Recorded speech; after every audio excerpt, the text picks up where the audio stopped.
గత 12 సంవత్సరాల నరేంద్ర మోదీ పరిపాలనలో లీటర్ పెట్రోల్కు 38 రూపాయలు పెంచిన ఘనత బీజేపీ ప్రభుత్వాన్ని వరంగల్ తూర్పు మాజీ ఎమ్మెల్యే నరేంద్ర అన్నారు. పెంచిన పెట్రోల్, డీజిల్, వంట గ్యాస్ ధరలు తగ్గించాలని బీఆర్ఎస్ మాజీ ఎమ్మెల్యే నరేంద్ర ఆధ్వర్యంలో కాశీబుగ్గ ప్రాంతంలోని పెట్రోల్ బంకులో వాహనదారులకు పెట్రోల్ కొట్టి నిరసన తెలిపారు. కార్యక్రమంలో బీఆర్ఎస్ నాయకులు రాజేందర్, షార్పుద్దీన్, బి రవి, రామచందర్, మంజుల, ప్రమిళ తదితరులు పాల్గొన్నారు. ఈ సందర్భంగా నరేంద్ర మాట్లాడుతూ కేంద్రంలోని బీజేపీ ప్రభుత్వం పెట్రోల్, డీజిల్ ధరలు పెంచడంతో సామాన్యులపై భారం పడుతుందని అన్నారు. రవాణా ఛార్జీలు పెరగడంతో నిత్యావసర వస్తువుల ధరలు కూడా పెరుగుతాయని, పెంచిన పెట్రోల్, డీజిల్ ధరలు ప్రభుత్వం తగ్గించాలని నరేంద్ర డిమాండ్ చేశారు.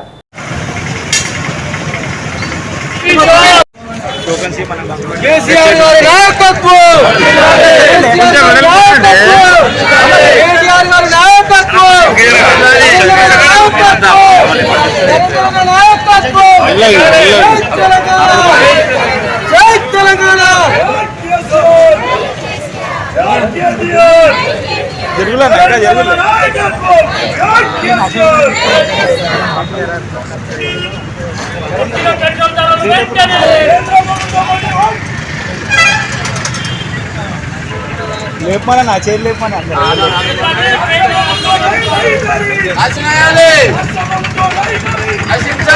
ఇంకా పక్కన కూడా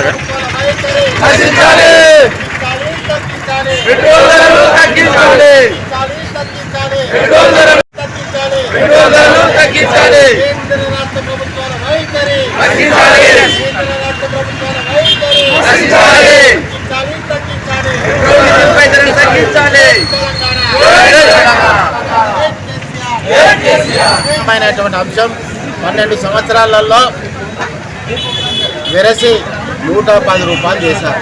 ఆనాడు 60 రూపాయలు ఉండే, ఇప్పుడు 110 రూపాయలు అయింది, 65 రూపాయలు ఉండే. వెరసి 35 రూపాయలు రేటు పెరిగింది. రెండోది, నీకు సెంట్రల్ ఎక్సైజ్ డ్యూటీ అనేది 21 టైమ్స్ పెరిగింది.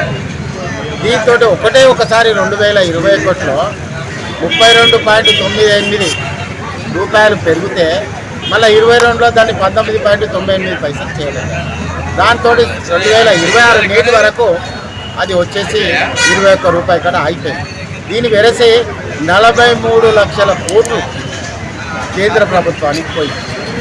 ఆ లెక్కలో ఈరోజు 110 రూపాయలు ఉందండి, 55 రూపాయలు రాష్ట్ర ప్రభుత్వానికి పోతుంది, 55 రూపాయలు కేంద్ర ప్రభుత్వం.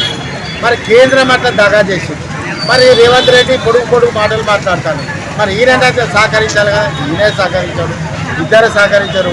ఇప్పుడు మీరు అందరు విన్నారు, ఒక ఆటో కార్మికుడు కానీ, ఒక గూడ్స్ కార్మికుడు కానీ, ఓ టాక్సీ అన్న కానీ, ఓ టూ వీలర్ అతను కానీ, ఒక ప్రైవేటు ఎంప్లాయీ గుమాస్తా కానీ, వాళ్ళందరికీ కూడా స్టేట్మెంట్ మీరే ఇస్తున్నారు. అంటే దేశం గొప్పగా ఉన్నది, నేను ప్రపంచ గురువునని నరేంద్ర మోడీ చెప్తున్నాడు. మరి నువ్వు ప్రపంచ గురువు, దేశం గొప్పగా ఉన్నప్పుడు 5 రాష్ట్రాల ఎన్నికల ముందు రేట్లు పెరిగాయని చెప్పినావు. ఇప్పుడు ఇమ్మీడియట్లీ 3 రోజులు కూడా ఆగలేదు, రేట్లు పెంచడం. మరి ఇటువంటి అధ్వానమైనటువంటి పరిపాలన మిగులుతుంది. రెండో ప్రధానమైనటువంటి అంశం, కార్పొరేట్ కంపెనీలో ఉన్నటువంటి ఎవరైతే టి సుబ్బిరామిరెడ్డి, విజయ్ మాల్యా, నీరవ్ మోడీ వీళ్ళందరూ కూడా రామారామిగా 19,000 కోట్లు రద్దు చేయడం జరిగింది. వాళ్ళకు 19,000 కోట్లు రద్దు చేసేదానికంటే ప్రజలకు నిత్యావసర రేట్ల మీద భారం మోపుతున్నావు నువ్వు. ఆ పైసలు ప్రజల మీద సబ్సిడీ కింద ఈ పెట్రోల్, డీజిల్, నిత్యావసర సరుకుల మీద ఇవ్వండి. ఎందుకు ఇవ్వరండి? వాళ్ళు దేశానికి ఏం చేసిల్లండి? టాటా వాళ్ళకి చేసిల్లంటే అది గొప్పతనం. వాళ్ళు దేశానికి సేవ చేసిన విద్వాంసం ఏ విధంగా ఉన్నదంటే, క్రూడ్ ఆయిల్ తీసుకొస్తారు, క్రూడ్ ఆయిల్ తీసుకొచ్చి ఇక్కడ పెట్రోల్, డీజిల్ తయారు చేసి మన దగ్గర 110 రూపాయలు అమ్ముతాం. అదే విదేశాలలో కూడా భారతదేశం సప్లై చేస్తున్నది. శ్రీలంక, నెదర్లాండ్ కంట్రీలకు 60 నుంచి 85 రూపాయలకి ఇస్తారు. విదేశీ వాళ్ళంటే అంత ప్రేమ, మన వాళ్ళకి మాత్రం 110 రూపాయలు ఇస్తాం.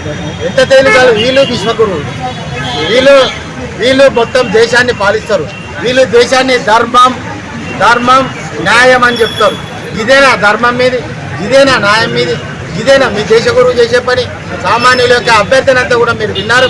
కాబట్టి ఇవాళ మేమందరం కూడా రాష్ట్ర ప్రభుత్వం విధానం పద్ధతిగా లేదు, కేంద్ర ప్రభుత్వ విధానం పద్ధతిగా లేదు. 5 రాష్ట్రాల ఎన్నికలు అయిపోయినాక 3 రోజులు కూడా కాకుండా మేము మార్పులు చేసి భారం మోపులు కాబట్టి ఇవే కాకుండా ప్రజల యొక్క పేదల యొక్క సంపద పెరగలేదు, కానీ వాళ్ళ మీద ఆర్థిక భారం మోపిళ్ళు. కాబట్టి వాళ్ళ సంపద పెంచలేదు, మీదికెళ్ళి వాళ్ళ మీద ఆర్థిక భారం మోపినావు. ఇదే ఎక్కడి న్యాయమని కూడా ఇవాళ తెలంగాణ రాష్ట్ర ప్రజలు కాదు, ఆంధ్ర రాష్ట్ర కాదు దేశ ప్రజలందరూ కూడా నిన్ను క్వశ్చన్ చేస్తున్నారు. దీనికి తప్పనిసరిగా ఆ రోజు నువ్వే అన్నావు, తప్పు చేస్తే రీజన్ చేయాలి, నువ్వు కూడా రీజన్ చేయాలి, దేశ గురువు అని కూడా చెప్తున్నావు.